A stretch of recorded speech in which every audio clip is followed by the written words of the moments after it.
ഈ പുള്ളിക്കാരത്തി ഭയങ്കര നൈസായിരുന്നു കേട്ടോ. സ്പേസിലെ ഏറ്റവും നല്ല സ്റ്റാഫ്, എനിക്ക് നല്ലതായിട്ട് ഫീൽ ചെയ്ത്. ഹൈ ഗൈസ്, ഇന്ന് നമ്മൾ രാവിലെ തന്നെ ജിമ്മിൽ വന്നിട്ടുണ്ട്. നിങ്ങൾ ആരും എൻ്റെ ഈ വെയിറ്റ് കണ്ട് നിങ്ങൾ വരുന്നത് മനസ്സിലായോ? അങ്ങനെ നമ്മൾ നേരെ കാലക്കൊന്ന് മസാജ് ചെയ്തിട്ട് ഇന്ന് നമ്മൾ പോകുന്നത് ഒരു ജിമ്മിലെ പരിപാടിക്ക്. ജിമ്മിലല്ലല്ലോ, ബർത്ത്ഡേ ഫംഗ്ഷനാണ്. അങ്ങനെ നമ്മൾ എല്ലാവരും കൂടെ ഫണ്ടിട്ട് നേരെ ഒരു കേക്ക് മേടിച്ച് പുള്ളിക്കാരത്തിയുടെ ഫ്ലാറ്റിലെത്തിയിട്ടുണ്ട്. ഇവിടെ എത്തിയപ്പോൾ കാണാൻ എല്ലാവരും എത്തിയിട്ടുണ്ട്, നമ്മൾ മാത്രമാണ് ലേറ്റ്. അങ്ങനെ കുറേ നേരം പ്ലാൻ ചെയ്ത്, ബൈ ദ വേ ഈ റെഡ് ഡ്രസ്സ് ഇട്ടിരിക്കുന്നതാണ് കേട്ടോ ബർത്ത്ഡേ.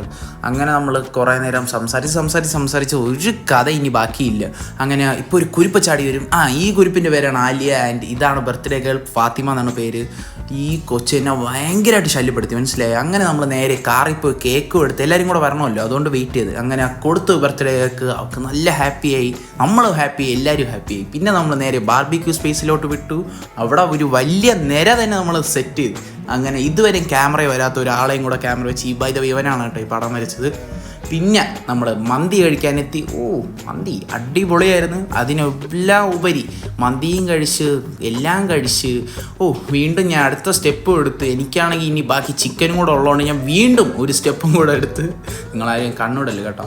ആൻഡ് ഈ സാധനം ഞാൻ വാങ്ങിച്ചതല്ല, പിന്നെ ഞാൻ ബിൽ ചെയ്യാന്നൊക്കെ പറഞ്ഞ് അങ്ങനെ ബില്ലും ചെയ്ത്.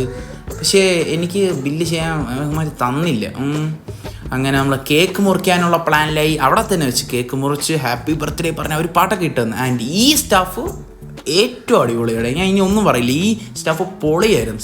കാര്യത്തി എന്ത് നൈസടേ. അങ്ങനെ നമ്മൾ അവിടെ ഒരു മിറർ ഫോട്ടോ ഒക്കെ എടുത്ത്. അപ്പോൾ ഇത്രയൊക്കെ ഉള്ളൂ. ടാറ്റ. അടുത്ത വീഡിയോ വരുന്നവരെ ബൈ.